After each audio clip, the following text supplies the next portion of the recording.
بسم اللہ الرحمن الرحیم۔ السلام علیکم۔ مکتب غامدی کی ایک اور نشست میں خوش آمدید۔ سلسلہ گفتگو غامدی صاحب سے 29 اعتراضات پر جاری ہے، جس میں غامدی صاحب کی مذہبی فکر پر بالعموم جو اعتراضات کیے جاتے ہیں کہ کر کے ہم سامنے رکھ رہے ہیں، اس سلسلے کی آج یہ 33ویں نشست ہے۔ نزول مسیح علیہ السلام کا موضوع زیر بحث ہے اور نزول مسیح علیہ السلام کے حوالے سے جو اعتراضات ہوتے ہیں اس سلسلے کی آج یہ 7ویں نشست ہے۔ غام صاحب بہت شکریہ آپ کے وقت کا۔ غام صاحب، گزشتہ ہم نے 6 نشستوں میں مسیح علیہ السلام کے موضوع کے حوالے سے جو آپ کے افکار پر تنقید ہوتی ہے اس پر آپ سے گفتگو کی۔ قرآن مجید سے کیا استدلال ہے، اس کے بعد حدیثیں، اس کے بعد علماء کا پازیٹیو استدلال، ایک ایک کر کے ہم آپ کے سامنے رکھ رہے ہیں۔ علماء کے استدلال میں ہم یہاں پہنچ چکے تھے کہ اب ایک ایسی آیت ہے کہ جس کے بارے میں کہا جاتا ہے کہ اس آیت میں تو بصراحت لفظاً یہ بات نقل ہو گئی ہے جس سے عیسیٰ علیہ السلام کی دوبارہ آمد کی تائید ہوتی ہے۔ وہ آیت کیا ہے، میں پڑھ دیتا ہوں۔ سورہ نساء آیت 159، وَإِن مِّنْ أَهْلِ الْكِتَابِ إِلَّا لَيُؤْمِنَنَّ بِهِ قَبْلَ مَوْتِهِ وَيَوْمَ الْقِيَامَةِ يَكُونُ عَلَيْهِمْ شَهِيدًا۔ اہل کتاب میں سے ایک بھی ایسا نہ بچے گا جو حضرت عیسیٰ علیہ السلام کی موت سے پہلے ان پر ایمان نہ لا چکے، اور قیامت کے دن آپ ان پر گواہ ہوں گے۔ ہم سب اس کی تفسیر میں ایک معاصر مفسر نے خلاصہ کر دیا ہے، میں وہ بھی بیان کر دیتا ہوں کہ سیدنا ابو ہریرہ رضی اللہ تعالیٰ نے اس آیت کی جو تفسیر کی ہے اس کی روح سے آیت کا ترجمہ اس طرح ہوگا: اور اہل کتاب میں سے کوئی ایسا نہیں ہے جو عیسیٰ علیہ السلام کی موت سے پہلے ان پر ضرور بضرور ایمان نہ لائے۔ مفسر لکھتے ہیں اس کا مطلب یہ ہے کہ اللہ تعالیٰ نے سیدنا عیسیٰ علیہ السلام کو اس وقت تو آسمان پر اٹھا لیا ہے، لیکن جیسا کہ صحیح احادیث میں مروی ہے آخر زمانے میں وہ دوبارہ اس دنیا میں آئیں گے، اور اس وقت تمام اہل کتاب پر ان کی اصل حقیقت واضح ہو جائے گی اور وہ سب ان پر ایمان لے آئیں گے۔ خان صاحب، اب تک ہم نے قرآن مجید کی ان 3 مقامات کو آپ کے ساتھ ہم زیر بحث لائے جس سے علماء یہ استدلال کرتے ہیں کہ سیدنا مسیح کی آمد ثانی کی فکری بنیادیں قرآن مجید میں موجود ہیں۔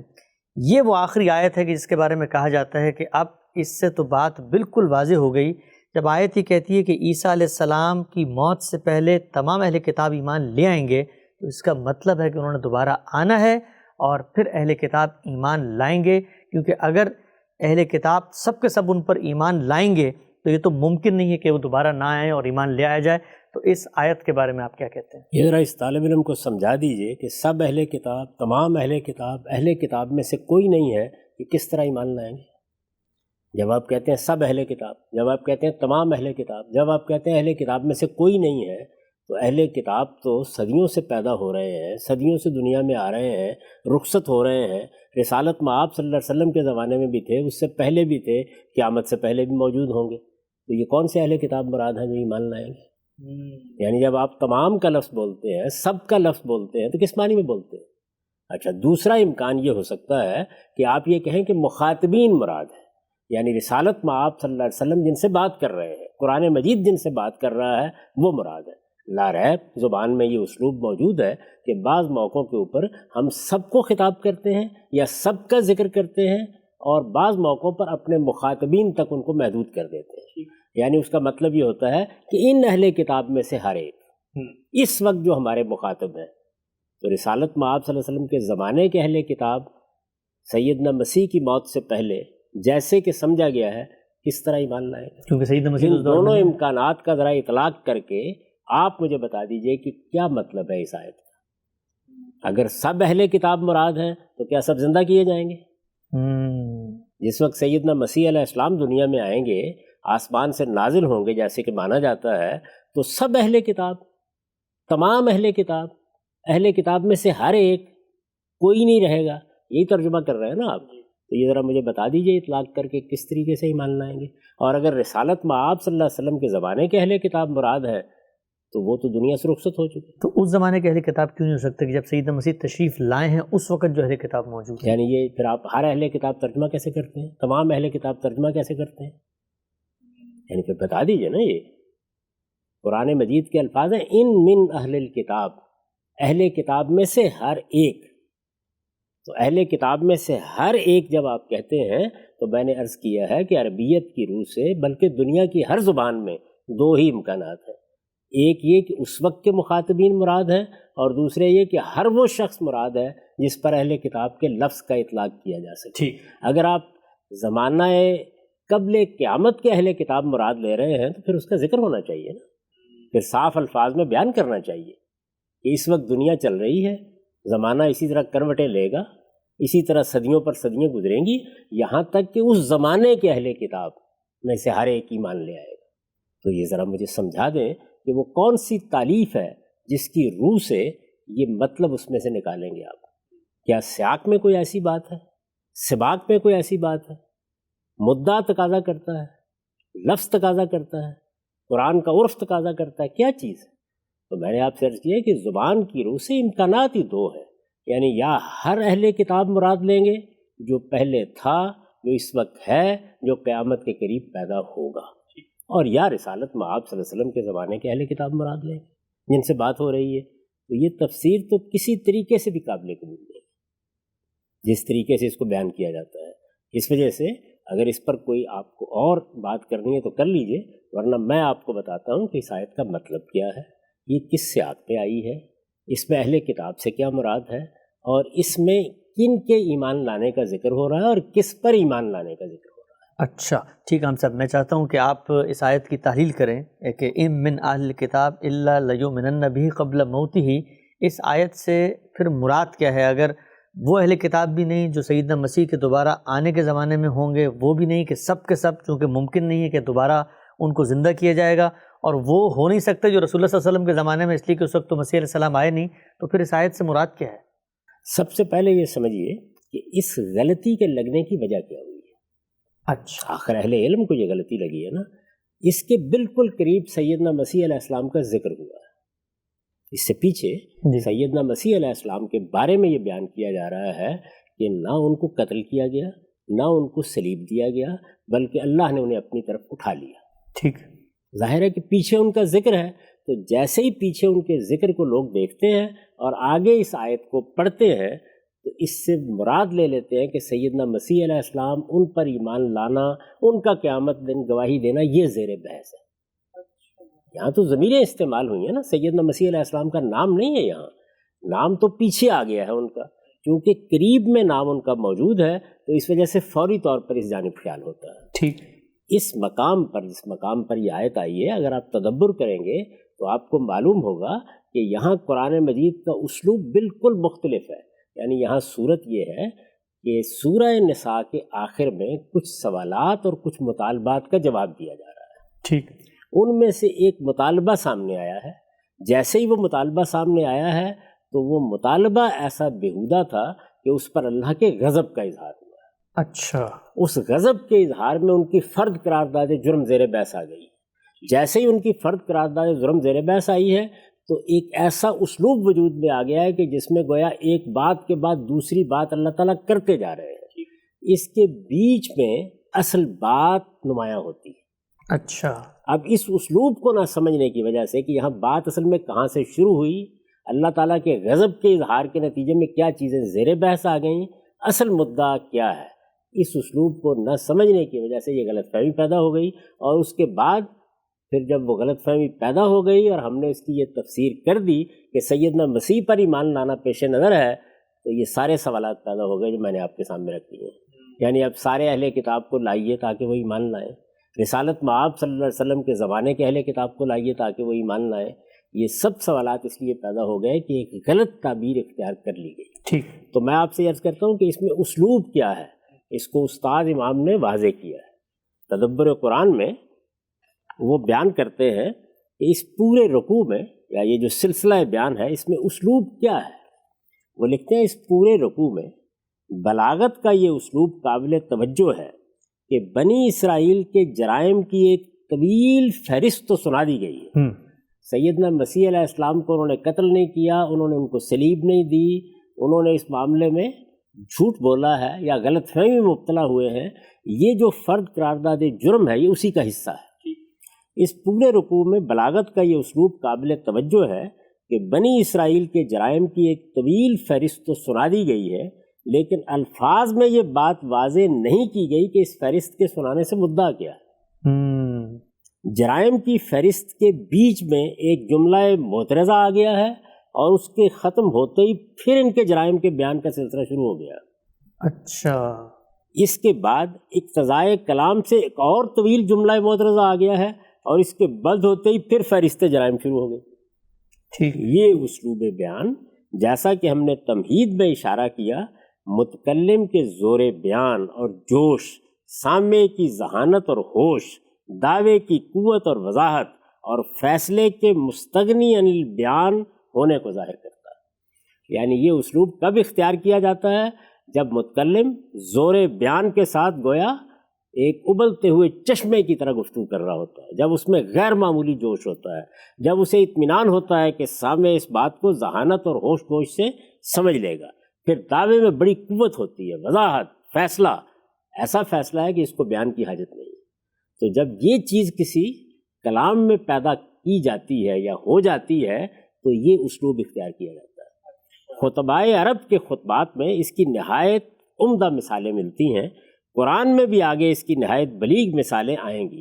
اس طرح کے پرزور کلام کو ایک صاحب ذوق سامع سمجھ تو سکتا ہے، لیکن اس کے زور اور اس کی بلاغت کو کسی دوسری زبان میں منتقل کرنا ممکن نہیں ہوتا۔ یہ اقتباس میں نے آپ کے سامنے اس لیے رکھا کہ اگر آپ یہاں کلام کا انداز کیا ہے، بات کہاں سے شروع ہوئی ہے، بات کس طرح آگے بڑھی ہے، اللہ کے غضب کا اظہار کیسے ہوا ہے، بنی اسرائیل کی فرد قرارداد جرم کیسے سنائی گئی ہے، کس طرح پے در پے ان کے جرائم تاریخ کی روشنی میں بیان کیے گئے ہیں، اگر آپ اس کو نہیں سمجھیں گے تو یہ جملہ بھی سمجھ مل جائے گا۔ اچھا، تو وہ کیا ہے جس طریقے اب سے؟ میں آپ سے یہ گزارش کرتا ہوں کہ آپ تھوڑی دیر کے لیے یہ جو استاذ امام نے بتایا ہے کہ فرد قرارداد جرم زیر بحث آ گئی ہے، یعنی انہوں نے ایک مطالبہ کیا ہے، اس مطالبے کے جواب میں اللہ کے غضب کا اظہار شروع ہو گیا ہے۔ آپ غضب کے اظہار کی ان تمام آیات کو نکال دیجئے بیچ میں سے، ٹھیک، تاکہ آپ سمجھ سکیں کہ اصل سلسلہ کلام کیا اور ہے۔ کنہوں نے مطالبہ کیا غامدی صاحب؟ اہل کتاب نے، رسالت مآب صلی اللہ علیہ وسلم کے زمانے کے اہل کتاب، رسالت مآب صلی اللہ علیہ وسلم کے زمانے کے اہل کتاب نے مطالبہ کیا۔ میں پہلے عرض کر چکا کہ سورہ نساء کے آخر میں یہ کچھ مطالبات اور سوالات ہیں جو زیر بحث ہیں۔ کن کے مطالبات اور سوالات ہیں؟ سورہ جن کو خطاب کر رہی ہے، اس میں اس زمانے کے اہل کتاب زیر بحث ہے۔ انہوں نے کس سے مطالبہ کیا ہے؟ رسول اللہ صلی اللہ علیہ وسلم سے مطالبہ کیا ہے۔ اچھا، وہ مطالبہ بیان کرنے میں اللہ تعالیٰ نے مطالبہ تو بیان کر دیا ہے، لیکن اللہ تعالیٰ نے پھر ان کی فرد قرارداد جرم سنا کر بتایا کہ یہ ایسے ہی بیہودہ مطالبات کرتے رہے ہیں اس سے پہلے۔ یہ لب و لہجہ ہے۔ اب ان کے مطالبات کیا رہے ہیں، انہوں نے اس سے پہلے کیا جرائم کیے ہیں، ان کی فرد قرارداد جرم کیا ہے، وہ بیان ہو رہی ہے، اور اسی طرح بیان ہوئی ہے جس طرح استاذ امام بیان کر رہے ہیں۔ اگر آپ کلام کی اس بلاغت کو اپریشیٹ نہ کر سکیں، نہ سمجھ سکیں، تو پھر آپ اصل مدعا تک نہیں پہنچ سکتے۔ کلام کی اس بلاغت کو سمجھنے کے لیے ضروری ہے کہ آپ فرد قرارداد جرم کو درمیان سے نکال دیں، ٹھیک ہو گیا، اور پھر دیکھیں کہ اصل میں بات کیا ہو رہی ہے۔ میں اس اصل بات کو آپ کے سامنے پڑھ دیتا ہوں، اور دیکھیے ادنا درجے کا ابہام باقی نہیں رہے گا۔ ارشاد فرمایا ہے یسألک اہل الکتاب ان تنزل علیہم کتابا من السماء۔ کون سی آیت ہے غام صاحب یہ سورہ کی 153 آیت ہے۔ ٹھیک ہے، 153 آیت سے بات شروع ہو رہی ہے آپ کے نزدیک؟ یہ وہاں شروع ہو رہی ہے۔ تو ارشاد ہوا ہے یسألک اہل الکتاب ان تنزل علیہم کتابا من السماء فقد سألوا موسیٰ اکبر من ذلک۔ یہ اہل کتاب، یہ اہل کتاب، دیکھیے سب سے پہلے واضح ہو گیا کہ یہاں نہ دنیا بھر کے اہل کتاب مراد ہیں، نہ قیامت تک جو اہل کتاب پیدا ہوں گے وہ مراد ہیں، نہ جو قیامت کے قریب اہل کتاب پیدا ہوں گے وہ مراد ہیں۔ رسالت مآب صلی اللہ علیہ وسلم کے سامنے جو اس وقت لوگ موجود ہیں جن کو قرآن دعوت دے رہا ہے، ان سے بات ہو رہی ہے۔ اچھا، اب انہوں نے کیا کیا؟ یہ اہل کتاب تم سے مطالبہ کر رہے ہیں۔ کس سے مطالبہ کر رہے ہیں؟ محمد الرسول اللہ سے۔ کیا مطالبہ کر رہے ہیں؟ کہ اس قرآن کے بجائے ان پر براہ راست آسمان سے ایک کتاب اتار لاؤ۔ انہیں دعوت دی جا رہی ہے قرآن پر ایمان لاؤ، اللہ کی آخری کتاب آ گئی ہے، اللہ کا آخری پیغمبر آ گیا ہے، تو وہ یہ کہتے ہیں کہ ہم تو ایک ایسی کتاب پر ایمان لائیں گے جو آسمان سے براہ راست ہم پر نازل ہو۔ یعنی یہ کتاب تو تم پر نازل ہوئی ہے اور ہمیں نہیں پتہ کہ نازل ہوئی ہے یا نہیں ہوئی۔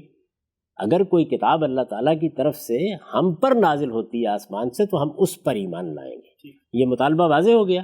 اب ظاہر ہے کہ یہ ایک بیہودہ مطالبہ ہے، یعنی اس سے پہلے بھی تورات ان پر براہ راست نازل نہیں ہوئی تھی، انجیل بھی سیدنا مسیح علیہ السلام پر نازل ہوئی تھی، نصارہ پر براہ راست نازل نہیں ہوئی تھی، زبور بھی سیدنا داؤد پر نازل ہوئی تھی، یہ بنی اسرائیل پر نازل نہیں ہوئی تھی۔ ٹھیک، ایک بالکل بیہودہ مطالبہ جب کیا گیا ہے تو اب اللہ تعالیٰ نے اس کا جواب دینا شروع کیا ہے۔ یہ دیکھیے پھر سنیے، یہ اہل کتاب تم سے مطالبہ کر رہے ہیں کہ ان پر براہ راست آسمان سے ایک کتاب اتار لاؤ، یعنی قرآن کے بجائے ایسی کتاب جس کو براہ راست اللہ تعالیٰ ان پر نازل کرے۔ ارشاد فرمایا سو اس میں تعجب کی کوئی بات نہیں ہے، انہوں نے موسیٰ سے اس سے بھی بڑا مطالبہ کیا تھا۔ اب دیکھیے ایک بےہودہ مطالبہ، اس کا حوالہ دیا اور پھر اس کے بعد یہ کہا کہ یہ تو اس سے بڑے بڑے مطالبات کر چکے ہیں۔ وہ بڑا مطالبہ انہوں نے کیا کیا تھا، اب وہ زیر بحث آ گیا، پھر ان کی ایک جرم کو بیان کیا، پھر دوسرے جرم کو بیان کیا، پھر تیسرے جرم کو بیان کیا، تو وہ غصہ، وہ بلاغت، وہ جوش، اس کے ساتھ وہ فرد قرار داد جرم سامنے آتی چلی جا رہی ہے، اس کو بیچ میں سے نکال دیجیے۔ اب اس آیت کے ساتھ ملا کے پڑھیے، 153 کے ساتھ 159 کو ملا کر پڑھیں۔ اب اس کے ساتھ ملا کے پڑھیے، اس لیے کہ اس کے درمیان میں جو کچھ ہے وہ اصل میں ان کی فرد قرار داد جرم ہے، یعنی قومی حیثیت میں جو ان کی قوم پیچھے کرتی جو چلی۔ ان کے جرائم رہے۔ بات یہاں سے شروع ہو گئی نا کہ انہوں نے موسیٰ سے اس سے بھی بڑے مطالبات کیے تھے، یہ تو یہ جرم کرتے رہے ہیں، یہ جرم کرتے رہے ہیں، یہ جرم کرتے رہے ہیں، یہ بیان ہو رہے ہیں، ان کو نکال دیجیے۔ یہ اہل کتاب تم سے مطالبہ کر رہے ہیں کہ ان پر براہ راست آسمان سے ایک کتاب اتار لاؤ۔ ان اہل کتاب میں سے ہر ایک اپنی موت سے پہلے لازماً اسی پر یقین کر لے گا۔ کس پر یقین کر لے گا؟ قرآن پر۔ اسی پر یقین کر لے گا اور قیامت کے دن یہ ان پر گواہی دے گا۔ یہ قرآن ان پر گواہی دے گا، قرآن مجید ان پر گواہی دے گا۔ نہ یہاں سیدنا مسیح کا کوئی ذکر کرنے کی ضرورت ہے، نہ ان کو دوبارہ دنیا میں لانے کی ضرورت ہے، نہ سب اہل کتاب کو دوبارہ زندہ کرنے کی ضرورت ہے، نہ اس وقت ان کے سامنے پیش کرنے کی ضرورت ہے۔ رسول اللہ صلی اللہ علیہ وسلم کے مخاطبین زیر بحث ہیں۔ انہوں نے مطالبہ کیا کیا؟ آسمان سے ایک کتاب اتار کے لاؤ۔ اس کے جواب میں یہ تحدید کیا اللہ تعالیٰ نے کہ ان کے سامنے حقائق آئیں گے، ان کے سامنے ہماری مائیت کا ظہور ہوگا اور یہ اسی قرآن پر ایمان لائیں گے۔ اور کون لائیں گے؟ ان میں سے ہر ایک اپنے مرنے سے پہلے ایمان لائے گا۔ ان میں سے ہر ایک، یعنی رسول اللہ کے مخاطبین میں سے ہر ایک اس پر ایمان لائے گا اور اپنے مرنے سے پہلے ایمان لائے گا۔ اس کے بعد پھر وہی فرد قرار داد جرم شروع ہو گئی۔ اچھا، دوبارہ شروع ہو گئی، دوبارہ شروع ہو گئی، یعنی وہ ایک جوش، غصے کی کیفیت ہے اور اس میں اللہ تعالیٰ بات کر رہے ہیں۔ یہ بیان کرنے کے بعد پھر آخر میں کہتے ہیں، اس کے بعد پھر آخر میں آپ دیکھیے، ان میں سے البتہ جو علم میں پختہ ہیں اور جو ایمان والے ہیں وہ اس چیز کو مانتے ہیں جو تمہاری طرف اتاری گئی اور جو تم سے پہلے اتاری گئی ہے، اور خاص کر نماز کا اہتمام کرنے والے ہیں اور زکوٰۃ دینے والے ہیں اور اللہ پر اور قیامت کے دن پر ایمان رکھنے والے ہیں، یہی وہ لوگ ہیں جنہیں ہم عنقریب اجر عظیم عطا فرمائیں۔ اصل سلسلہ بیان یہ ہے۔ اس سلسلہ بیان کو نہ سمجھنے کی وجہ سے یہ سب مباحث پیدا ہو گئے۔ یعنی بڑی سادہ بات ہے کہ اللہ تعالیٰ اپنی دعوت پیش کر رہے ہیں، اللہ کا پیغمبر قرآن سنا رہا ہے، اہل کتاب نے یعنی اس وقت کے اہل کتاب نے یہ مطالبہ کر دیا ہے کہ ہم تو اس کتاب کو اس وقت مانیں گے جب یہ آسمان سے براہ راست ہمارے پاس آئے گی۔ اس کے جواب میں اللہ تعالیٰ نے اپنے غضب کا اظہار فرمایا، ان کی تاریخ سنائی، ان کے جرائم کا ذکر کیا اور یہ بتا دیا کہ محمد الرسول اللہ کے ذریعے سے جو حجت پوری کی جا رہی ہے یہ اس درجے میں پوری ہو جائے گی کہ ان اہل کتاب میں سے ہر ایک اپنے مرنے سے پہلے اس حقیقت کو مانے گا، یعنی ضروری نہیں کہ اعتراف کرے یا اقرار کرے، مانے گا، لیکن اس پہ واضح ہو جائے گی، یہ واضح ہو جائے گی بات، کہ اللہ کے رسول اس میں ادنا درجے میں کوئی تردد نہیں رہے گا۔ حقائق اس درجے میں سامنے آئیں گے کہ ان میں سے ہر ایک اعتراف کرتا ہوا دنیا سے رخصت ہوگا۔ تو یہ رسول اللہ صلی اللہ علیہ وسلم اور قرآن کا ذکر ہو رہا ہے، اس کا حضرت مسیح سے کوئی تعلق نہیں ہے۔ اب آپ اگر یہ سارا کا سارا سمجھ گئے ہیں، یعنی یہ واضح ہو گیا کہ اصل بات کیا ہے، تو اب اس کا رواں ترجمہ سنیے۔ جی، یعنی وہ چارج شیٹ اب آپ یعنی جہاں سے گفتگو شروع ہو رہی ہے ان کے اہل کتاب کے مطالبے سے رسول اللہ کے، اور پھر ان کی فرد قرار داد جرم، ان کی ہسٹوریکل چارج شیٹ، اور پھر یہ جملہ، تو 153 سے 159 تک اب ہم رواں ترجمہ پڑھیں۔ اب ہم رواں ترجمہ پڑھیں گے، ٹھیک، یعنی یہ واضح ہو گیا نا کہ اصل بات کیا ہے۔ بالکل واضح۔ اصل بات یہ تھی، درمیان میں چونکہ حضرت مسیح کا ذکر قریب آ گیا تو لوگوں کو یہ خیال ہوا کہ یہ ان کے بارے میں بات ہو رہی ہے، جبکہ جس بات سے یہ کلام شروع ہوا تھا یہ اس بات پر تبصرہ ہے۔ یہ اہل کتاب تم سے یہ مطالبہ کرتے ہیں، یہ انتہائی بیہودہ مطالبہ ہے، اسی قرآن پر ایمان لائیں گے، ان میں سے ہر ایک اپنے مرنے سے پہلے اس کا اعتراف کر کے دنیا سے رخصت ہوگا۔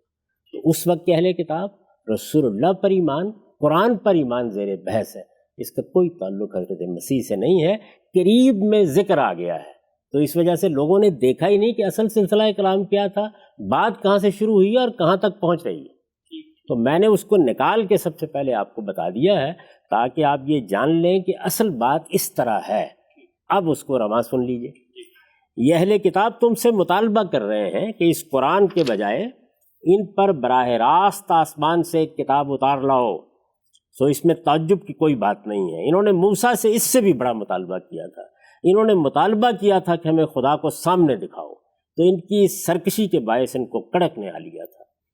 پھر انہوں نے بچڑے کو معبود بنا لیا، اس کے بعد کہ ان کے پاس کھلی کھلی نشانیاں آ چکی تھیں، اس پر بھی ہم نے ان سے درگزر کیا اور موسیٰ کو ان پر سری غلبہ عطا فرمایا تھا، اور ہم نے طور کو ان پر اٹھا لیا تھا ان سے عہد کے ساتھ، اور ان کو حکم دیا تھا کہ شہر کے دروازے میں سر جھکائے ہوئے داخل ہوں، اور ان سے کہا تھا کہ سبت کے معاملے میں نافرمانی نہ کرنا، اور ان سب چیزوں پر ہم نے ان سے پختہ عہد لیا تھا۔ پھر ان کے اپنا عہد توڑ دینے کی وجہ سے ہم نے ان پر لعنت کر دی، اور اس وجہ سے کہ انہوں نے اللہ کی آیتوں کو نہیں مانا، اور ان کے نبیوں کو ناحق قتل کر دینے کی وجہ سے، اور اس وجہ سے کہ انہوں نے کہا کہ ہمارے دلوں پر تو غلاف ہے، نہیں بلکہ ان کے کفر کی پاداش نے اللہ نے ان کے دلوں پر مہر کر دی ہے، اس لیے اب یہ کم ہی ایمان لائیں گے۔ یعنی دیکھیے انداز کیا ہے۔ اور ان کے کفر کی وجہ سے اور مریم پر بہتان عظیم لگانے کی وجہ سے اور ان کے اس دعوے کی وجہ سے کہ ہم نے مسیح عیسیٰ ابن مریم رسول اللہ کو قتل کر دیا ہے، درا حالے کہ انہوں نے نہ اس کو قتل کیا نہ اسے صلیب دی، معاملہ ان کے لیے مشتبہ بنا دیا گیا۔ اس میں جو لوگ اختلاف کر رہے ہیں وہ اس معاملے میں شک میں پڑے ہوئے ہیں، ان کو اس کے متعلق کوئی علم نہیں، وہ صرف گمانوں کے پیچھے چل رہے ہیں۔ انہوں نے ہرگز اس کو قتل نہیں کیا بلکہ اللہ ہی نے اسے اپنی طرف اٹھا لیا تھا، اور اللہ زبردست ہے، وہ بڑی حکمت والا ہے۔ یہ جرائم ہے، سن لیا آپ نے، یہ ان کے جرائم ہے، یہ ان کے جرائم ہے۔ ان اہل کتاب میں سے ہر ایک اپنی موت سے پہلے لازماً اسی قرآن پر ایمان لائے گا، اور قیامت کے دن یہ ان پر گواہی دے گا۔ اچھا، یعنی آپ دیکھ رہے ہیں نا آپ کہاں سے بات چلی اور کس جگہ پہنچ گئی۔ ان اہل کتاب میں سے ہر ایک اپنی موت سے پہلے لازماً اسی قرآن پر ایمان لائے گا، اور قیامت کے دن یہ ان پر گواہی دے گا۔ اب پھر غصہ آ گیا۔ پھر ان یہودیوں کے ظلم ہی کی وجہ سے ہم نے ایسی پاکیزہ چیزیں بھی ان پر حرام کر دی تھیں جو ان کے لیے حلال تھیں، اور اس وجہ سے کہ یہ اللہ کی راہ سے بہت روکتے رہے ہیں، اور اس وجہ سے کہ سود لیتے رہے ہیں، درا حالے کہ انہیں اس سے روکا گیا تھا، اور اس وجہ سے کہ یہ لوگوں کا مال باطل طریقوں سے کھاتے رہے ہیں، اور یہ انہی کے منکرین ہیں جن کے لیے ہم نے دردناک عذاب تیار کر رکھا ہے۔ اب دیکھیے پھر کلام پلٹ کے آ گیا۔ ان میں سے البتہ جو علم میں پختہ ہیں اور جو ایمان والے ہیں وہ اس چیز کو مانتے ہیں جو تمہاری طرف اتاری گئی، تمہاری طرف اتاری گئی، اور جو تم سے پہلے اتاری گئی ہے، یعنی اس کو بھی مانتے ہیں، اس کو بھی مانتے ہیں، اور خاص کر نماز کا اہتمام کرنے والے ہیں اور زکوٰۃ دینے والے اور اللہ پر قیامت کے دن پر ایمان رکھنے والے ہیں۔ یہی وہ لوگ ہیں جنہیں ہم عنقریب اجر عظیم عطا فرمائیں گے۔ یہ ہے اصل میں وہ مقام جس میں لوگ غلط فہمی میں مبتلا ہوئے، یہاں سیدنا مسیح پر ایمان لانے کا سرے سے کوئی ذکر ہی نہیں۔ ٹھیک ہے، ہم سب بہت ہی آپ نے ماشاءاللہ خوبصورتی اور تفصیل کے ساتھ بتایا کہ قرآن مجید کا یہ مقام جو ہے، اس کے اسلوب کو نہ سمجھنے کی وجہ سے اس آیت سے یہ غلط فہمی ہوئی کہ یہ شاید سیدنا مسیح کے اس تصور ہی کی تائید کر رہا ہے جو روایتوں میں بیان ہوا۔ مجھے یہ بتائیے گا کہ یہ جو آپ نے مفہوم اس سے سمجھا، جو قرآن مجید کے اسلوب سے آپ نے دریافت کیا کہ بات ہو رہی ہے کہ یہ رسول اللہ صلی اللہ علیہ وسلم کے مخاطبین اہل کتاب اپنے مرنے سے پہلے قرآن کی صداقت، اس کی حقانیت، رسول اللہ صلی اللہ علیہ وسلم کے سچے رسول ہونے کو دل سے مانیں گے۔ یہ تو ایک دعویٰ ہے جو اللہ تعالیٰ نقل کر رہے ہیں اور اللہ تعالیٰ غیب کا علم رکھتے ہیں، کہ ہمیں کوئی اس کی تائید بھی ملتی ہے جس سے یہ دل پہ اطمینان ہو گئی؟ جو تفسیر ہم کر رہے ہیں یہ ایسے ہی ہوئی کہ یہ اہل کتاب جو دنیا سے جا رہے تھے ان کا اطمینان تھا مرنے سے پہلے کہ یہی قرآن سچی کتاب ہے۔ دیکھیے یہ تو اللہ کی اطلاع ہے، ایک بات۔ دوسرے یہ کہ یہ تحدید کا جملہ ہے، مطلب یہ ہے کہ حقائق واضح ہو جائیں گے، ہر چیز متعین ہو جائے گی، حجت تمام ہو جائے گی۔ عرب کے اندر کوئی شخص ایسا نہیں رہے گا۔ یہ بات قرآن نے جگہ جگہ اور مقامات پر بھی بیان کی ہے، یعنی یہ بتایا ہے کہ مشرکین عرب ہوں، اہل کتاب ہوں، ہر ایک پر واضح ہو جائے گا۔ اتمام حجت کا قانون کیا ہے؟ یہی قانون ہے جو قرآن مجید بیان کرتا ہے کہ اس درجے میں حق واضح ہو جاتا ہے کہ اس کے بعد اللہ تعالیٰ دنیا ہی میں عذاب نازل کر دیتے ہیں۔ اور اہل کتاب کے بارے میں اگر آپ جاننا چاہتے ہیں تو قرآن مجید کے پہلے باب پورے کو پڑھیے، اس میں جگہ جگہ بیان کیا گیا ہے کہ قرآن کو یہ پہچان گئے تھے جس طرح کہ ایک مہجور باپ اپنے بیٹے کو پہچانتا ہے۔ اچھا، یارفونہ کما یارفون ابناہم، تو قرآن مجید نے یہ بتایا. اب ظاہر ہے کہ یہ دل کی کیفیت ہے جس کو بیان کیا جا رہا ہے، اس لیے دل کی کیفیت کا ظہور باہر نہیں ہوتا. اللہ تعالیٰ بتا رہے ہیں، ان کو تہدید کر رہے ہیں، اللہ خطاب کر رہا ہے کہ یہ ہوگا تمہارے ساتھ، ایسے حق واضح ہوگا، ایسے محمد الرسول اللہ کی حقانیت واضح ہوگی. اس وقت تو چندرا کر پوچھتے ہو کہ ہم اس قرآن کو کیوں قبول کریں، آسمان سے براہ راست کتاب آنی چاہیے، لیکن تمہارے اوپر حقائق واضح ہو جائیں گے. تم دیکھو گے، اپنی نگاہوں میں سے دیکھو گے، تمہارے سامنے حقائق آ جائیں گے، اور تم اعتراف کرو گے ایک دن کہ اللہ کے سچے پیغمبر تمہاری طرف آئے تھے، اللہ کی کتاب قرآن نازل ہوئی ہے، یہ اللہ ہی کی کتاب ہے، اور تم نے اپنی محرومی کا، تم نے اپنی بدبختی کا سامان کیا ہے جب تم نے اس کو نہیں مانا. ٹھیک ہے ہم صاحب. اچھا ہم صاحب، یہ جو قرآن مجید کی آیت ہے، اس آیت کے بارے میں نے جو آپ کے سامنے تفسیر رکھی تھی اس میں میں نے ذکر کیا ابو ہریرہ رضی اللہ تعالی عنہ. ایک مسلمان جب آپ کی گفتگو سن رہا ہے اس وقت، آپ نے قرآن مجید کا اسلوب بتایا، بات شروع کہاں سے ہوئی، اس کی لفظ میں تائید بتائی، کلام آگے کیسے بڑھا، اور پوری بات واضح ہو گئی.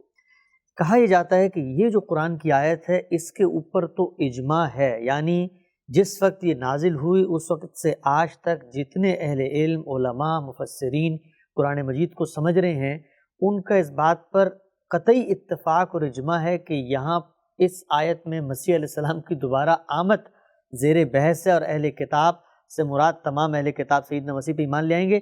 تو اس کو ہم کیسے، یعنی سمجھ میں نہیں آتی کہ یہ اجماع پھر اس آیت پہ کیسے ہو گیا؟ یہ بات بالکل غلط ہے، اس طرح کا کوئی اجماع نہیں ہوا. یہ آپ کہہ سکتے ہیں کہ بہت سے لوگوں کی یہ رائے رہی ہے. اچھا، اگر آپ قدماء میں جاننا چاہتے ہوں تو وہاں پر بھی آپ کو بہت سے لوگ ملیں گے کہ جو اس رائے سے اتفاق نہیں کرتے. یہ جو میں نے آپ کے سامنے تحلیل کی ہے اور جس طرح اس کو بتایا ہے، استاذ امام نے اسی کو قبول کیا ہے تدبر قرآن میں، اور تابعین کے بڑے بڑے جو مفسرین ہیں ان میں اکرمہ کی یہی رائے رہی ہے. اچھا، یہ جو میں نے آپ کے سامنے بیان کی ہے. یہ الگ بات ہے کہ لوگوں کا زیادہ تر رجحان اس رائے کی طرف ہو گیا، اس لیے کہ قریب میں سیدنا مسیح کا ذکر ہو رہا تھا. تو کلام کیا ہے، بات کہاں سے چلی ہے، اس کی بلاغت کیا ہے، اس میں فرد قراردادی جرم کیسے زیر بحث آ گئی ہے، اصل میں بات کیا تھی، کس چیز کا جواب دیا جا رہا ہے، یہ ساری چیزیں نگاہوں سے اوجھل ہو گئی. تو جو لوگ اس آیت کو اس طریقے سے نہیں سمجھتے، وہ بھی ایسا نہیں ہے کہ سب کے سب وہی بات مانتے ہیں. دوسری رائے بھی موجود ہے، اور وہ دوسری رائے یہ ہے کہ اہل کتاب میں سے ہر ایک کو اس کی موت سے پہلے سیدنا مسیح علیہ السلام دکھائے جاتے ہیں، اور اس سے ایمان کا تقاضا کیا جاتا ہے، مطالبہ کیا جاتا ہے. یہ دوسری رائے بھی موجود ہے. تو اس وجہ سے ایسا نہیں ہے کہ ایک ہی رائے ہے. میرے نزدیک نہ وہ صحیح ہے نہ یہ صحیح ہے. جو صحیح بات ہے، جو سیاق و سباق سے واضح ہوتی ہے، جو قرآن مجید کی بلاغت کا آپ ٹھیک ٹھیک ادراک کر لیں تو نمایاں ہو کے سامنے آتی ہے، وہ میں نے آپ کی خدمت میں عرض کر دی ہے. اور آخری بات میں یہ عرض کروں گا کہ اس طرح کے مقامات جن میں 2-3 تعویلوں کا احتمال ہو، ان سے استدلال نہیں کیا کرتا. یعنی ہم تو یہ جو ہمارا علماء کا استدلال ہے وہ یہ کہ سیدنا مسیح کی آمد ثانی کے بارے میں قطعی شہادت موجود ہے، لیکن اس آیت کی اپنی تفسیر میں جب اختلافات ہیں، تو جب اختلاف پیدا ہو گئے تو وہ تو کوئی شاہد نہیں بن سکا نا استدلال کا بنیادی طور پہ. ہونا بھی نہیں چاہیے. چنانچہ میں لوگوں سے یہ کہوں گا کہ وہ عربی تفاسیر تو نہیں دیکھ سکتے، لیکن چلیے مولانا سید ابر اللہ صاحب مودودی کی تفہیم القرآن دیکھ لیں.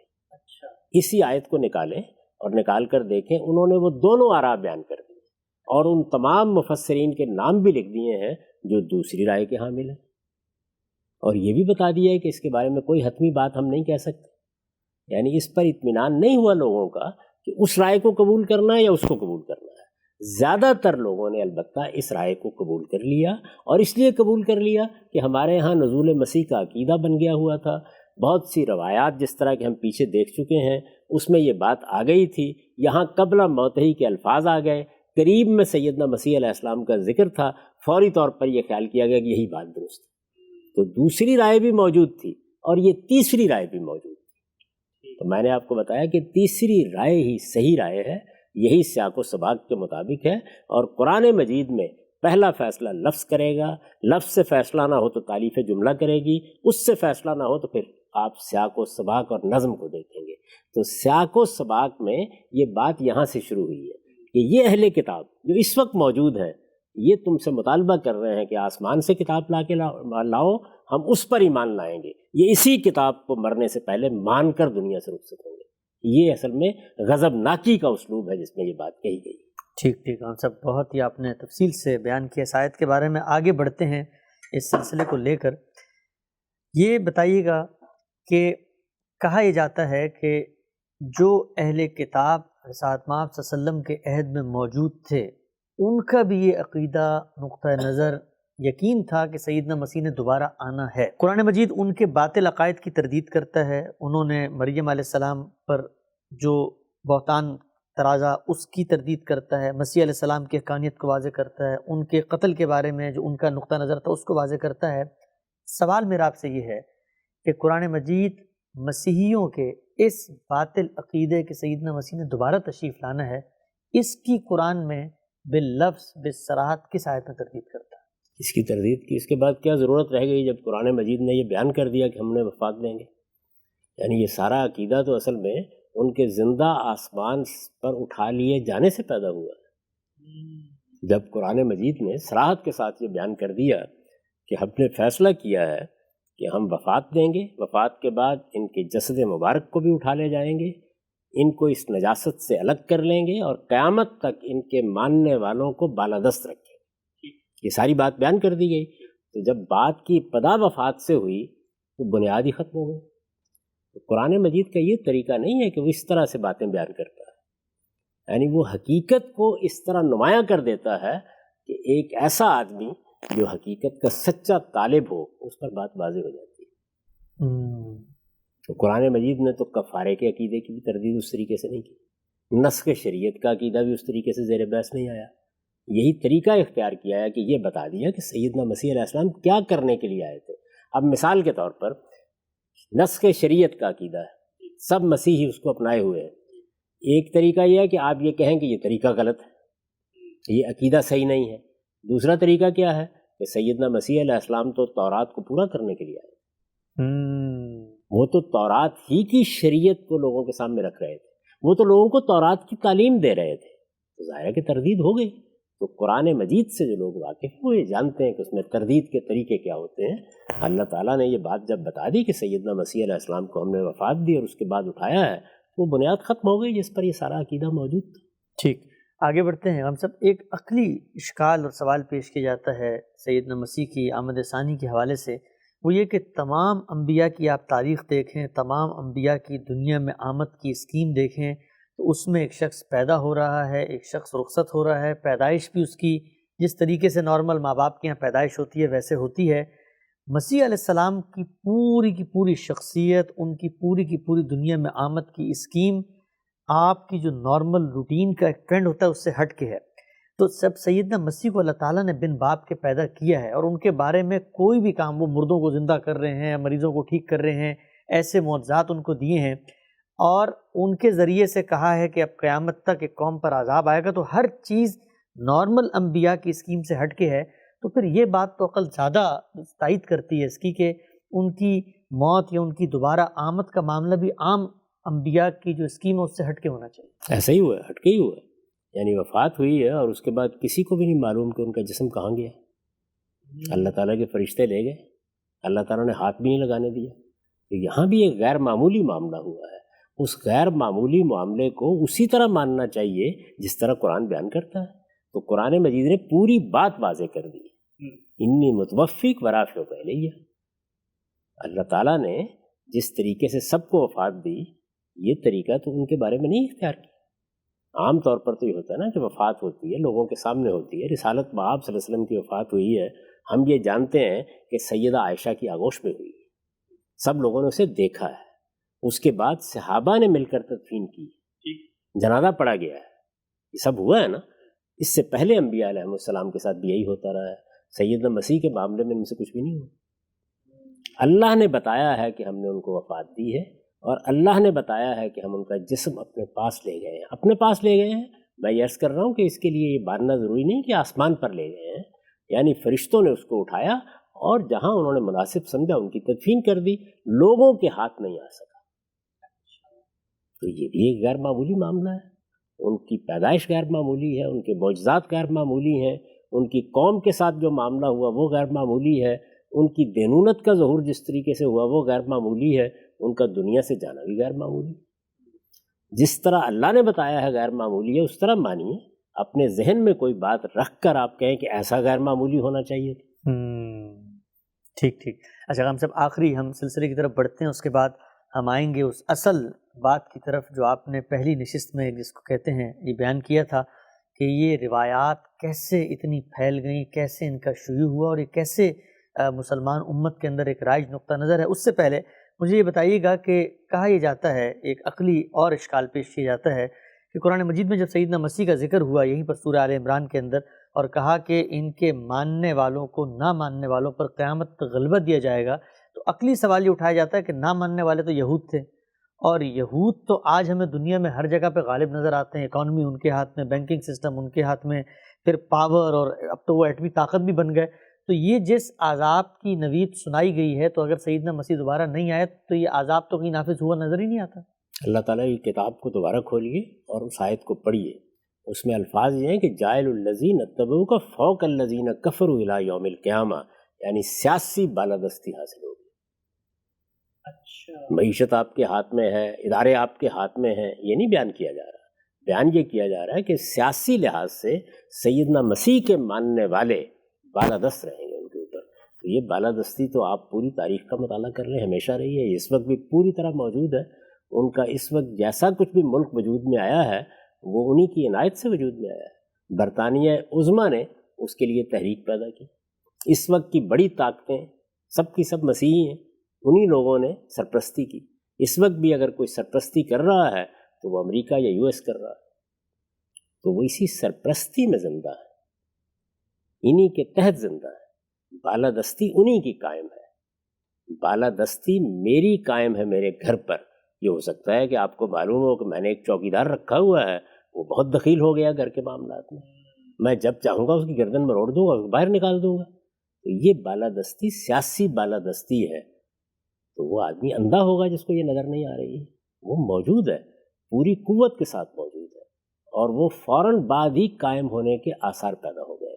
اچھا ٹھیک ہے۔ آپ صاحب یہ بتائیے گا کہ مسیحی اقوام کے اندر کہا یہ جاتا ہے کہ یہ جو اجماعی روایت جس طرح ہمارے ہاں جاری ہے، یہی روایت خود اہل کتاب مسیحیوں کے اندر بھی جاری ہے، بلکہ یہود بھی اصل مسیح کے آنے کے منتظر ہیں۔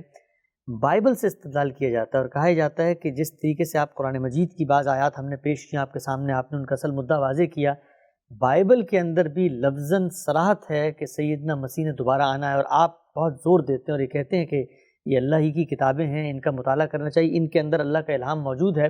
میں ایک آیت آپ کے سامنے رکھتا ہوں بائبل کی، اور جس کے بارے میں یہ کہا جاتا ہے کہ اس آیت میں یہ واضح کر دیا گیا ہے کہ سیدنا مسیح نے دوبارہ آنا ہے، اور مسیحی اقوام کا اس پر اجماع ہے کہ اسی آیت میں اللہ تعالیٰ نے یہ نوید سنائی ہے کہ وہ دوبارہ آئیں گے۔ آیت کے الفاظ کچھ اس طرح ہیں: اس وقت سے یسوع اپنے شاگردوں پر ظاہر کرنے لگا کہ ضرور ہے کہ میں یروشلم کو جاؤں گا اور بزرگوں اور سردار کاہنوں اور فقیہوں کے ہاتھ سے بہت سے دکھ اٹھاؤں گا اور قتل کیا جاؤں گا اور تیسرے دن جی اٹھوں گا۔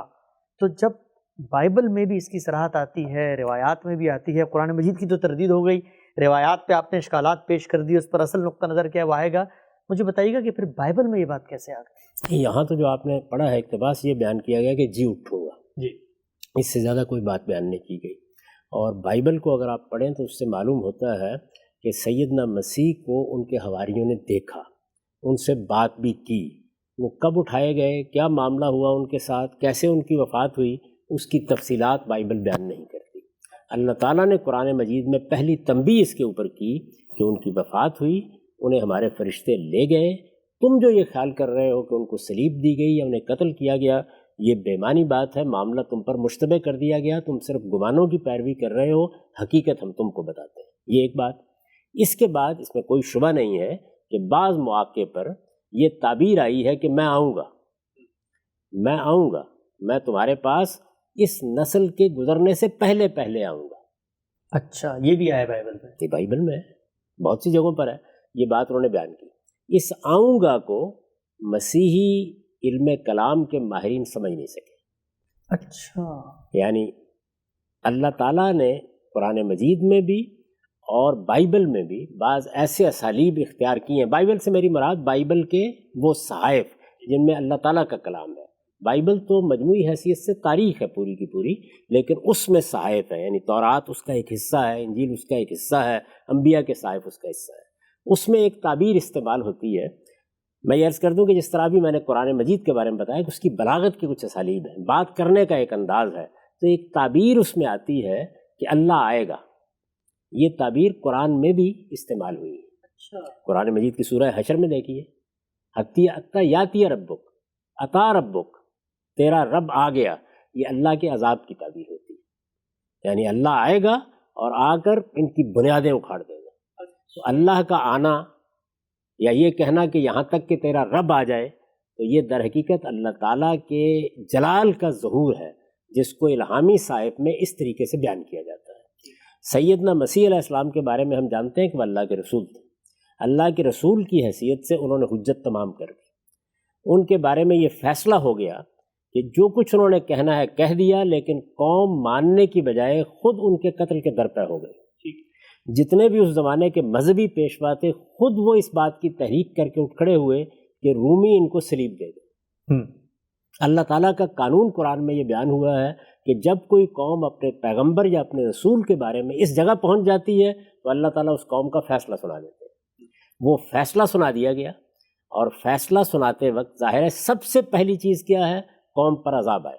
ٹھیک، عذاب کے بارے میں قرآن مجید میں آپ بارہا یہ سن چکے ہیں کہ دو صورتیں ہوتی ہیں، یعنی یا اللہ کے پیغمبر کے سامنے آتا ہے یا اس کے دنیا سے رخصت ہونے کے بعد آتا ہے۔ اما نرینک بعض الذی نعدہم، اما نرینک بعض الذی نعدہم او نتوفینک۔ سیدنا مسیح کی وفات ہو گئی، اس پر ہم بہت گفتگو کر چکے ہیں۔ ان کے بعد یہ عذاب آیا، اور یہ عذاب رومیوں کے حملے کی صورت میں آیا۔ اس کے نتیجے میں وہ بہت بڑا واقعہ اور حادثہ ہوا جس نے یروشلم سے یہودیوں کو ہمیشہ کے لیے نکال دیا۔ یہ معمولی حادثہ نہیں تھا، میں اس کی تفصیلات ابھی آپ کے سامنے رکھوں گا۔ سیدنا مسیح حقیقت میں یہ بتا رہے ہیں کہ اس وقت تو تم مجھے مارنے کے در پہ ہو، مجھے قتل کرنے کے در پہ ہو، لیکن میں آؤں گا، اور اسی نسل کے دنیا سے رخصت ہونے سے پہلے پہلے آؤں گا، یعنی وہ دینونت لے کر آؤں گا، وہ عذاب لے کر آؤں گا جس کی میں تمہیں خبر دیتا رہا۔ وہ کہتے ہیں نا کہ تمہاری جڑوں کے اوپر کلہاڑا رکھا ہوا ہے۔ سیدنا نوح علیہ السلام کے بارے میں آپ جانتے ہیں کہ ایک عرصے تک اپنی قوم کو انہوں نے دعوت دی، یہاں تک کہ پھر اللہ آ گیا۔ جی، ایسے ہی لوط کے معاملے میں ہوا، ایسے ہی صالح کے معاملے میں ہوا، ایسے ہی ہود کے معاملے میں ہوا، ایسے ہی رسول اللہ کے معاملے میں ہوا۔ تو سورہ حشر میں اہل کتاب کو کہا ہے کہ اس پیغمبر کے مقابلے میں آنے کی جسارت کر رہے ہو، اس بات سے ڈرو، ایسا نہ ہو کہ تمہارا رب آ جائے۔ تو رب کا آنا، اللہ کا آنا، اصل میں اللہ کا آنا یا پیغمبر کا آنا، یہ دونوں ایک ہی تعبیر ہے۔ اور میں آپ سے عرض کر رہا ہوں کہ یہ محض میں بات نہیں کر رہا، خود سیدنا مسیح علیہ السلام نے یہ بات سمجھائی ہے، لیکن لوگ اس بات کو نہیں سمجھ سکے۔ میں آپ کے سامنے بائبل کو رکھ دیتا ہوں، آپ یہ دیکھیے، یہ انجیل متی ہے۔ اب ذرا یہ سنیے کہ وہ کیسے یہ بات بیان کرتے ہیں۔ وہ کہتے ہیں اب انجیر کے درخت سے یہ تمثیل سیکھو۔ یہ 24ویں باب کی، متی کی انجیل میں 24ویں باب کی 32 آیت ہے، یہاں سے یہ بات شروع ہو رہی ہے۔ اب انجیر کے درخت سے یہ تمثیل سیکھو، جو ہی اس کی ڈالی نرم ہوتی ہے اور پتے نکلتے ہیں تو تم جانتے ہو کہ گرمی نزدیک ہے۔ دیکھیے کیا خوبصورت تمثیلیں ہیں سیدنا مسیح کی۔ اب انجیر کے درخت سے یہ تمثیل سیکھو، جو ہی اس کی ڈالی نرم ہوتی ہے اور پتے نکلتے ہیں تو تم جانتے ہو کہ گرمی نزدیک ہے۔ اسی طرح تم بھی جب یہ سب کچھ دیکھو تو جانو کہ وہ نزدیک بلکہ دروازے ہی پر ہے۔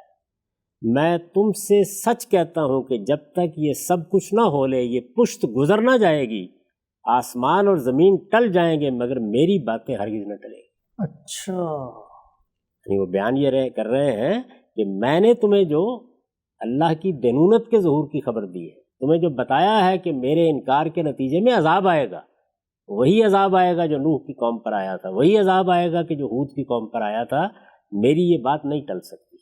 اب اس وقت تو وہ بے بسی کے ساتھ گویا رخصت ہو رہے ہیں کہ یہ کوئی ماننے کے لیے تیار نہیں ہے، وہ بتا رہے ہیں کہ یہ ہونا ہے میرے بعد، اور وہ آپ جانتے ہیں کہ 70 عیسوی میں پھر ہوا، میں اس کی تفصیلات بتاؤں گا، آگے سنیے۔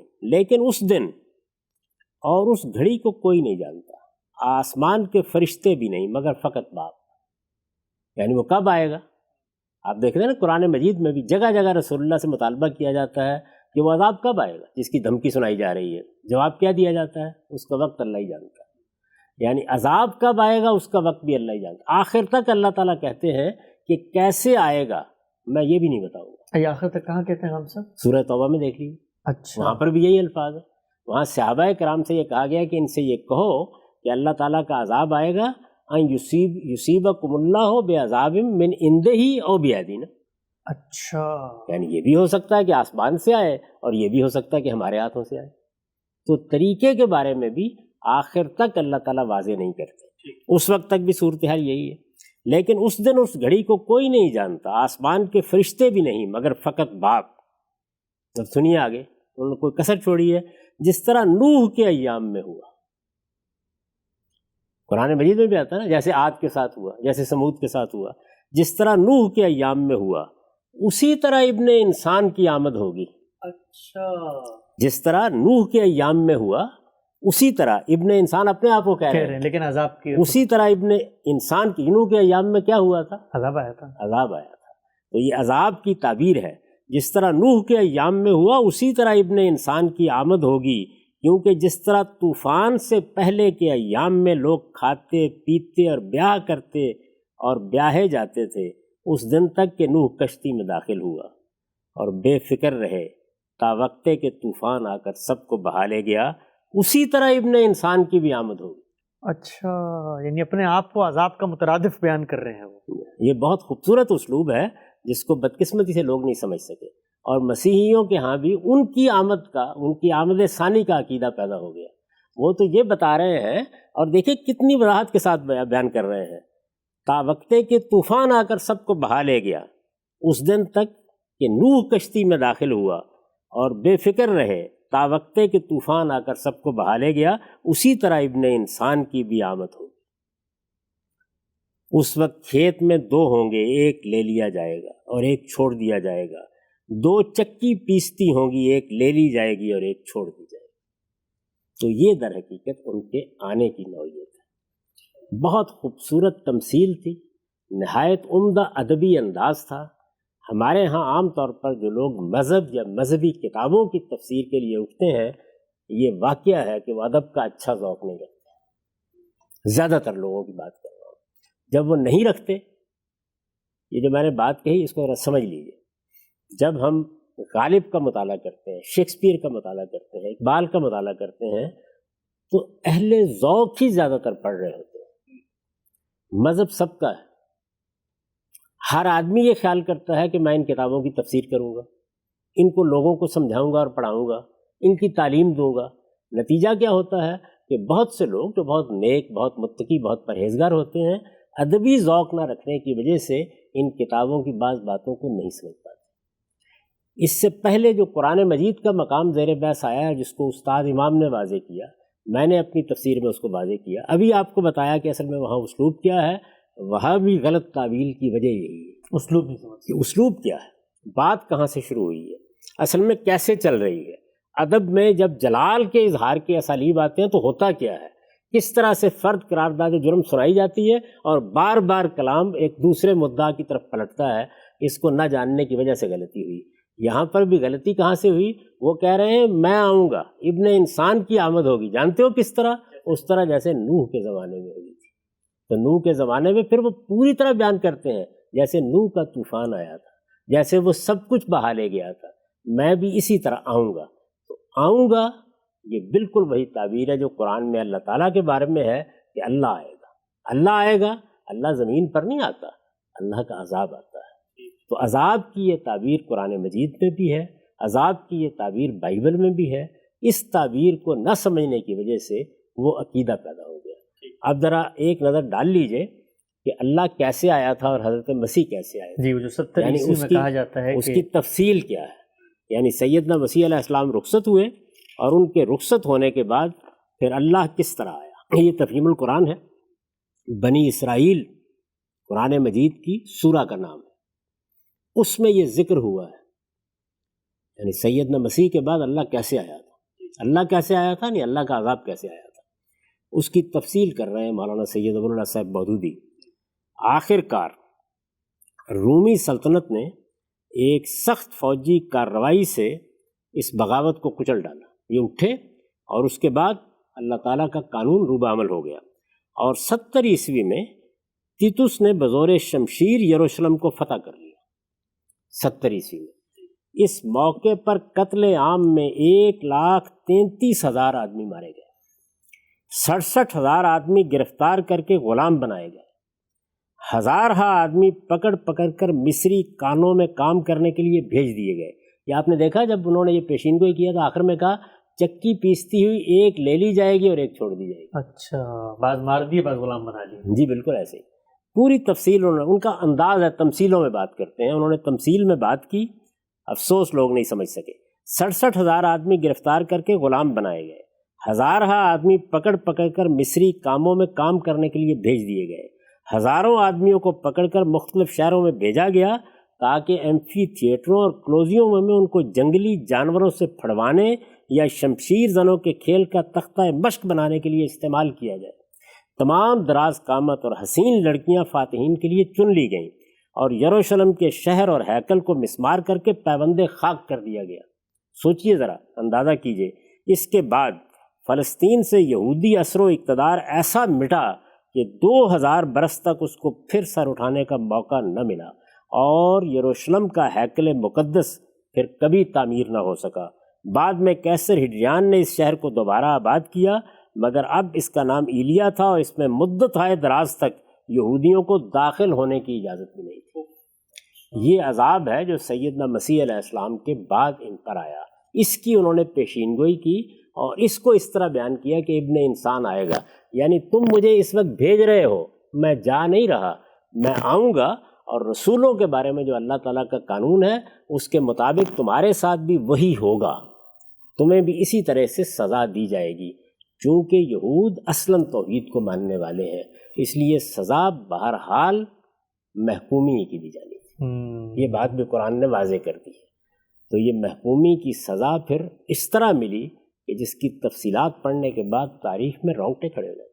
حامدی صاحب بہت ہی تفصیل سے آپ نے بتایا، اور میں بطور طالب علم یقینی طور پہ یہ بات کہوں گا کہ آپ کا جو استدلال ہے اس سے نہ صرف کہ قرآن مجید بلکہ بائبل کو بھی سمجھنے میں جس قدر مدد مل رہی ہے، اللہ آپ کو جزائے خیر دے۔ ہم نے گفتگو کا آغاز کیا تھا حدیثوں کو آپ کے سامنے بیان کر کے۔ آپ نے ایک سوال اٹھایا تھا کہ موطا امام مالک کیوں اس بنیادی اگر یہ نظریہ اور عقیدہ اس سے خالی ہے۔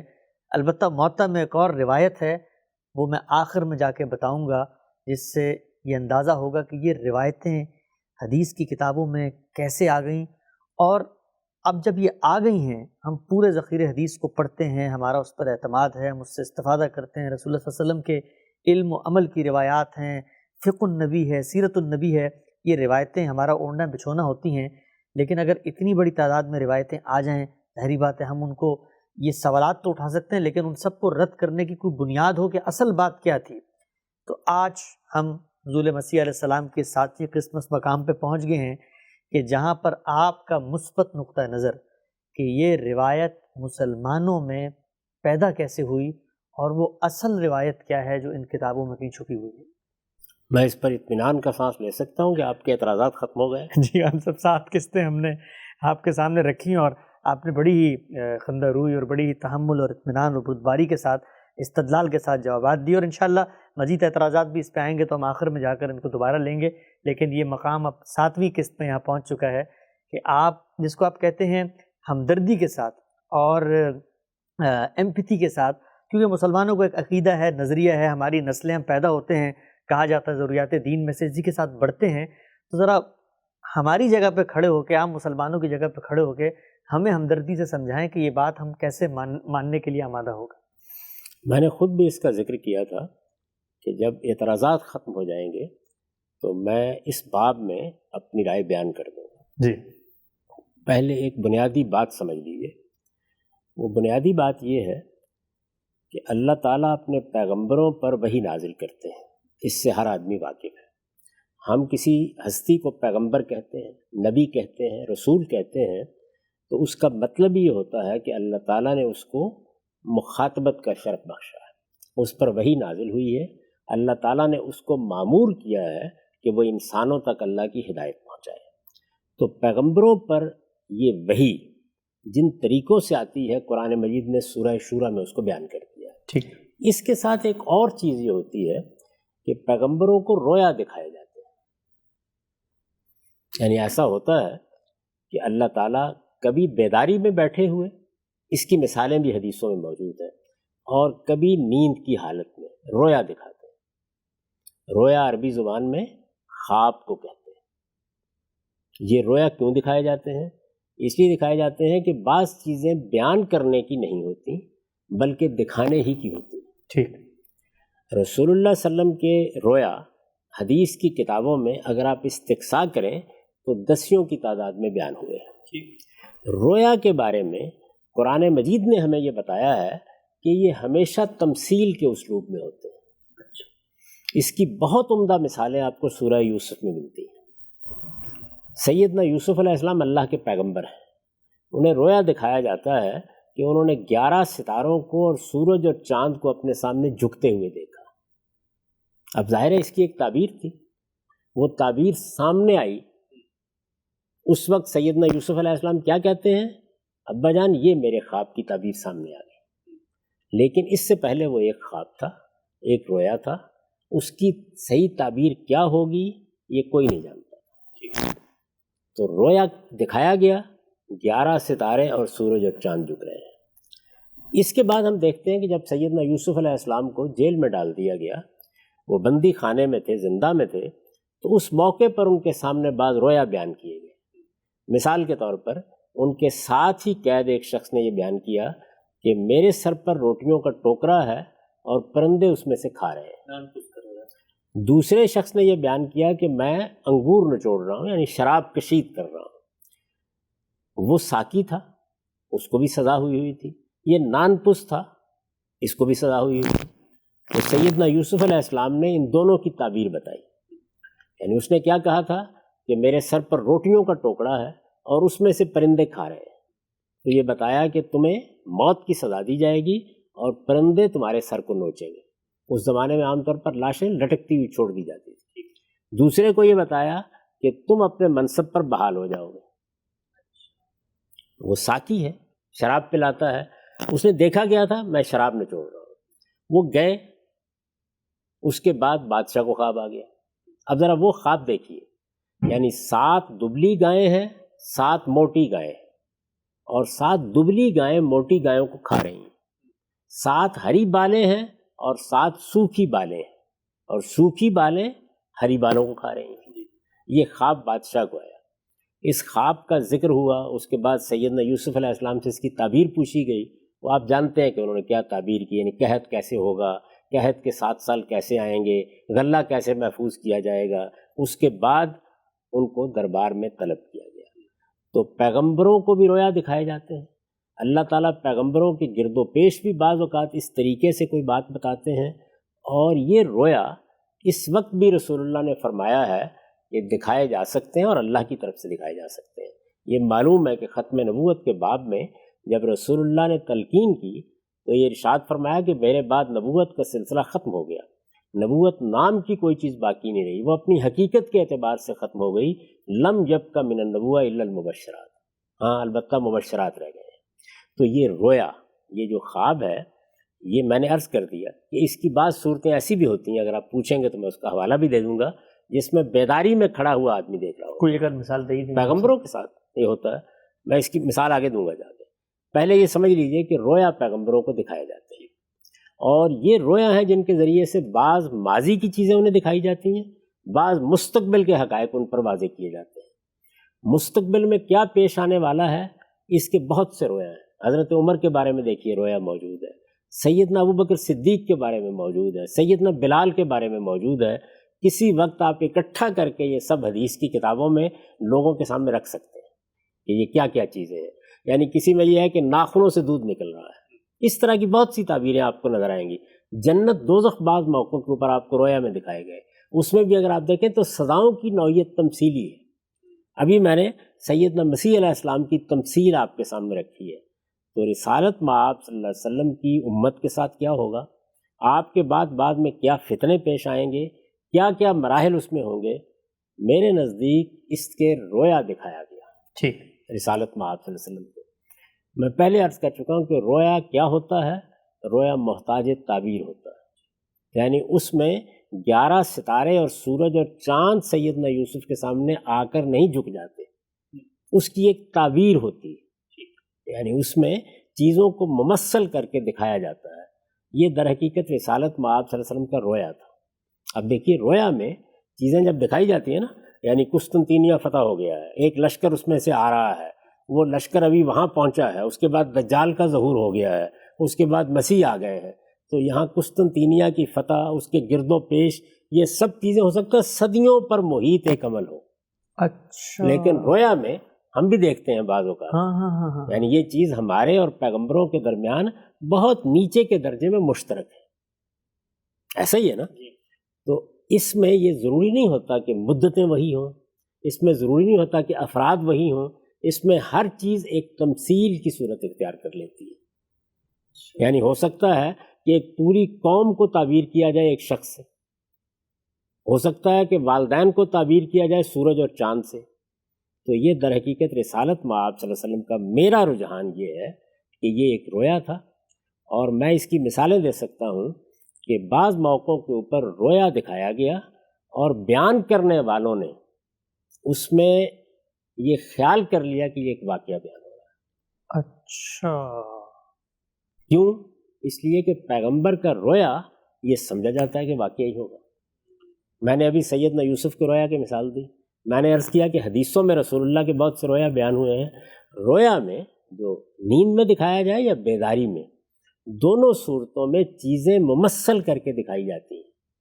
تو آپ تعبیر کرتے ہیں، واقعہ نہیں ڈھونڈتے۔ آپ یہ نہیں ڈھونڈتے کہ اب اس آدمی کے سر پر ایک ٹوکرا ہوگا روٹیوں کا اور اس میں سے پرندے اچکیں گے۔ دیکھیے نا، بیان تو یہ کیا گیا ہے نا، لیکن وہ کسی اور چیز کی تعبیر ہے۔ وہ بیٹھا ہوا شراب کشید کر رہا ہے، آپ تعبیر میں یہ نہیں دیکھ رہے، تعبیر میں وہ شراب لا کے پلا رہا ہے۔ رویا میں کیا ہو رہا ہے؟ 7 دبلی گائیں 7 موٹی گایوں کو کھا رہی ہیں، لیکن حقیقت میں وہ کس چیز کی تعبیر تھی؟ وہ قحط کے سالوں کی تعبیر تھی۔ تو رسالت مآب صلی اللہ علیہ وسلم کو رویا دکھایا گیا کہ آپ کے بعد کیا کیا معاملات ہونے والے ہیں۔ جب اس طرح رویا دکھایا جاتا ہے تو صدیوں کے معاملات بعض اوقات اسی طرح دکھا دیے جاتے ہیں، جیسے وہ چشم ددن میں ہو رہے ہیں، یہاں سے ایک لشکر نکل رہا ہے، فلاں جگہ ہو رہا ہے، فلاں یہ چیز ہو رہی ہے۔ اس میں تمام چیزیں جتنی ہیں وہ میرے نزدیک ایک تمثیل کی صورت میں تھیں۔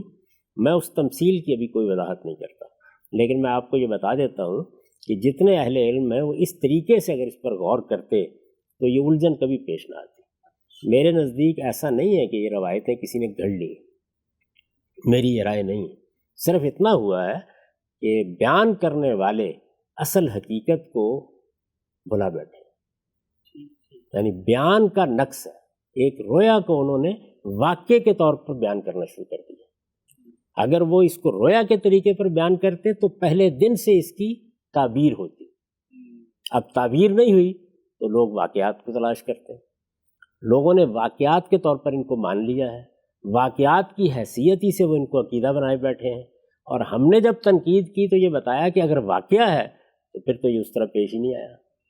لیکن اگر آپ اس بات کو تسلیم کر لیں کہ یہ رویا ہے، اس میں تمثیل کے انداز میں رسول اللہ صلی اللہ علیہ وسلم کی امت کے مستقبل کی بعض چیزیں دکھائی گئی ہیں، اس کی تعبیر ہونی چاہیے، نہ کہ واقعے کے لحاظ سے ہم سیدنا مسیح کو آسمان سے اتار لائیں۔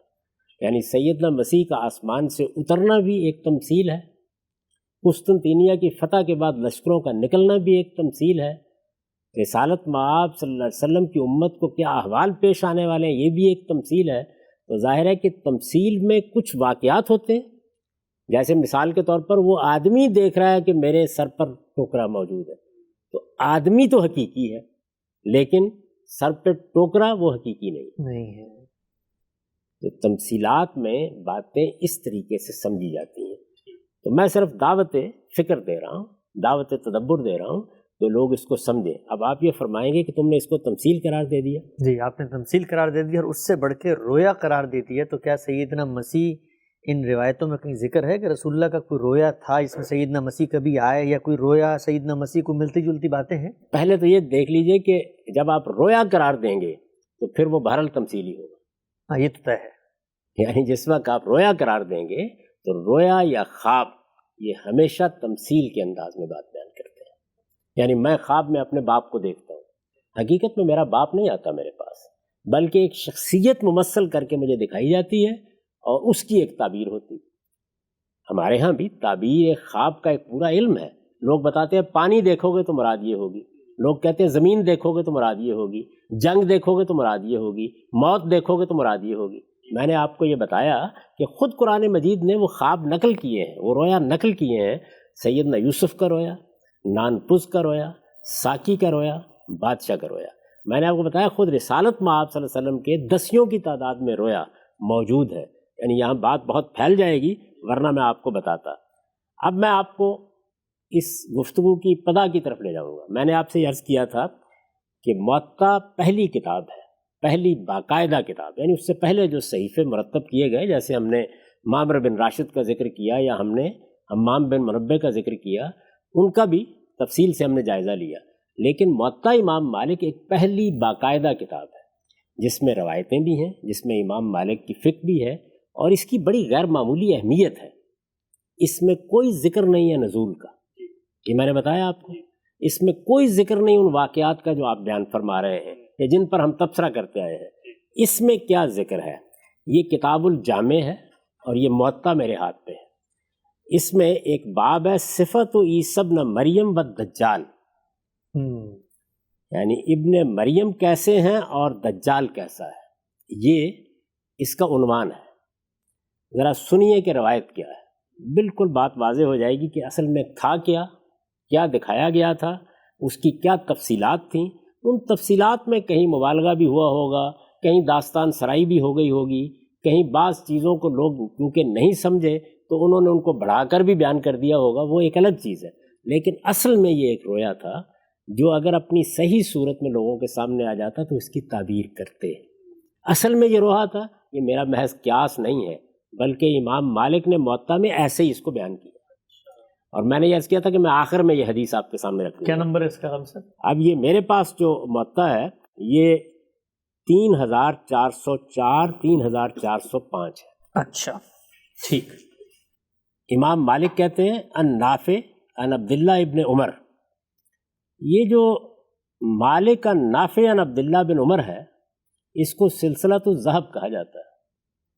یعنی فن حدیث میں سند ہوتی ہے، آپ کو ایک روایت کیسے ملی ہے تو سند بیان کرتے ہیں، فلاں نے بیان کی، فلاں سے سنا، انہوں نے فلاں سے سنا، تو سونے کی سند کہا جاتا ہے اس کو، سلسلۃ الذہب۔ مالک ان نافع ان عبداللہ ابن عمر ان رسول اللہ صلی اللہ علیہ وسلم قال، یعنی مالک نافع سے روایت کرتے ہیں، نافع سیدنا عمر کے بیٹے عبداللہ ابن عمر سے روایت کرتے ہیں کہ رسول اللہ صلی اللہ علیہ وسلم نے فرمایا قرآن اللیلۃ عند الکعبہ، مجھے رات رویا دکھایا گیا کہ میں کعبے کے پاس ہوں۔ رویا دکھایا گیا، جی ہاں، قرآن اللیلۃ عند الکعبہ، مجھے رویا دکھایا گیا کہ میں کعبے کے پاس ہوں۔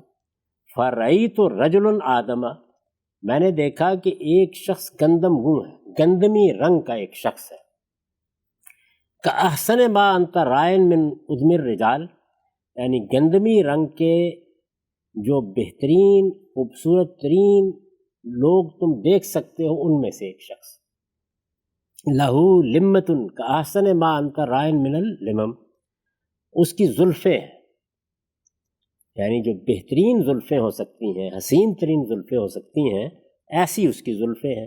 قد رجلہا فہی تقطر مان، ان کو کنگھی کی ہوئی ہے، اور جب آپ کنگھی کرتے ہیں گیلے بالوں کو تو ان سے پانی ٹپک رہا ہے۔ متکئین علی رجلین، اس نے دو شخصوں کے اوپر اپنے ہاتھ رکھے ہوئے ہیں۔ مزید وضاحت ہے، او عواتق رجلین، یعنی دو شخصوں کے کندھوں پر۔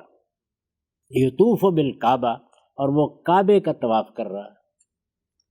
رسول اللہ صلی اللہ علیہ وسلم بیان فرماتے ہیں میں نے رویا دیکھا رات کو، میں کعبے کے پاس ہوں، وہاں ایک گندمی رنگ کا شخص ہے، بہت خوبصورت گندمی رنگ جیسا کہ تم نے کبھی کسی کو دیکھا ہوگا، اس کی زلفیں ہیں بہت خوبصورت، ان میں کنگھی ہوئی ہوئی ہے، اس سے پانی کے قطرے ٹپک رہے ہیں، اس نے دونوں ہاتھ دو آدمیوں کے کندھوں پر رکھے ہیں، کعبے کا طواف کر رہا ہے، یہ رویا دیکھا۔